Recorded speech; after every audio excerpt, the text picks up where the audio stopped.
पापा आपका खाना। रख दे। सुन, कहाँ जा रहा है? शाम तक दुकान में बैठ। नहीं पापा, वो मुझे घर पे कुछ काम है। क्या काम है तुझे? एग्जाम तेरे खत्म हो गए, ट्यूशन तुझे जाना नहीं है, फालतू में वो गली मोहल्लों के लड़कों के साथ तू आवारागर्दी करता फिरेगा।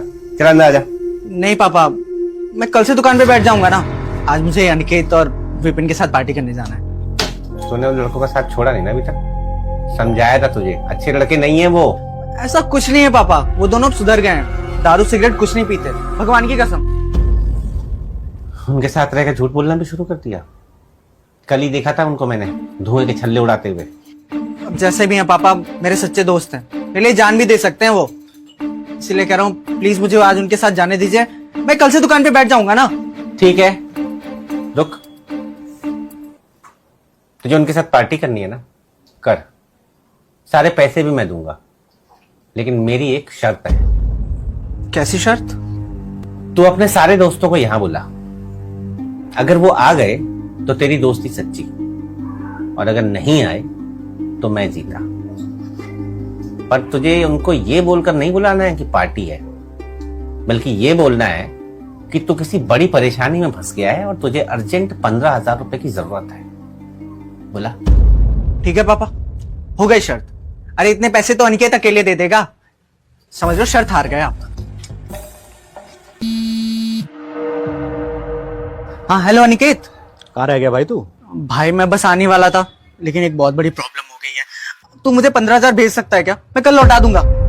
भाई मेरे पास इतने पैसे नहीं है यार, तुझे तो पता है मेरी घर वालों से बन भी नहीं रही। एक काम कर, तू विपिन को कॉल कर ले, वो जरूर कुछ ना कुछ कर देगा। और अभी कॉल कर ले उसे। ठीक है भाई।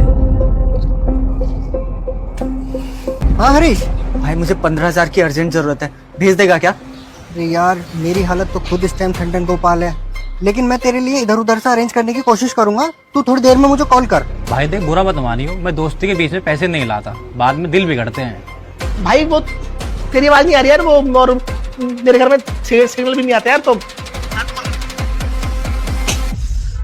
क्या हुआ?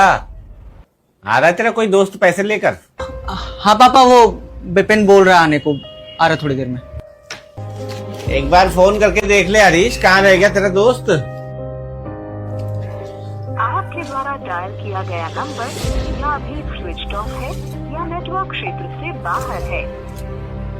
क्या हुआ बेटा? कहाँ गई तेरी सच्ची दोस्ती? तू तो कह रहा था जान भी दे देंगे तेरे लिए। पापा नहीं हुआ होगा अरेंजमेंट, लेकिन इससे दोस्ती पे क्या फर्क पड़ता है? एक काम कर, अब तू मेरे दोस्त गिरधारी को फोन लगा और उससे बोलना कि पापा की दुकान में कोई प्रॉब्लम हो गई है, जल्दी से आ जाए। गिरधारी अंकल, वो पसौंडा वाले? हाँ, ले लिख नंबर, ये नंबर है। नमस्ते गिरधारी अंकल, मैं हरीश बोल रहा हूँ, आपके दोस्त चंद्रवीर का बेटा। हाँ बेटा, सब ठीक है ना? नहीं अंकल, पापा के साथ एक प्रॉब्लम हो गई है। आप अभी दुकान पे आ सकते हैं क्या? और साथ में कुछ। उन्होंने फोन काट दिया बिना पूरी बात सुने। किसी काम में बिजी होगा। लेकिन दोस्ती से बढ़कर क्या काम पापा? आप ही तो इतनी देर से लेक्चर दे रहे थे मुझे दोस्ती पे। पापा जमाना बदल गया है, अब आपके दोस्त हो या मेरे, हर किसी के पास टाइम नहीं होता। चंद्रवीर, तू ठीक तो है यार? और क्या प्रॉब्लम हुई है बता मुझे। देख, बात अगर पैसों की है ना, तो मैं घर से ही 1 लाख रुपए लेके आया हूं। अगर ज्यादा की जरूरत है वो भी बता दे, मैं और मंगवा दूंगा। और अगर किसी से तुम दोनों की लड़ाई हुई है तो वो भी बता दे, मिलके खबर लेते हैं ससुरे की। अरे नहीं नहीं, शांत दोस्त शांत। न मेरा किसी से झगड़ा हुआ है, न पैसों की प्रॉब्लम है, न कोई और प्रॉब्लम है। दरअसल मैं अपने बेटे हरीश को सच्ची दोस्ती क्या होती है ये समझा रहा था। देखा तूने, सच्चे दोस्त जो होते हैं ना, वो बहाने नहीं बनाते, सीधा साथ आकर खड़े होते हैं। बेटा एकदम सही कह रहे हैं तेरे पापा, बचपन के दोस्त हैं ये और मैं। अच्छा बुरा समय हमने साथ मिलके देखा है, एक दूसरे की हेल्प भी की है। इसलिए मैं तुझसे यही कहूंगा, भीड़ इकट्ठी करने की जरूरत नहीं है दोस्तों की। सिर्फ एक दोस्त ऐसा बनाओ, अगर तुम उसे रात को भी आवाज दो ना तो वो दौड़ा चला आए। समझ गया अंकल। क्या समझ गया? और समझ गया तो भाग के जाओ, 3 चाय लेकर आ। तेरा अंकल आया तो चाय पी के ही जाएगा। अब तू क्या तमतमाया खड़ा, अंदर आ, बदला नहीं आज तक है।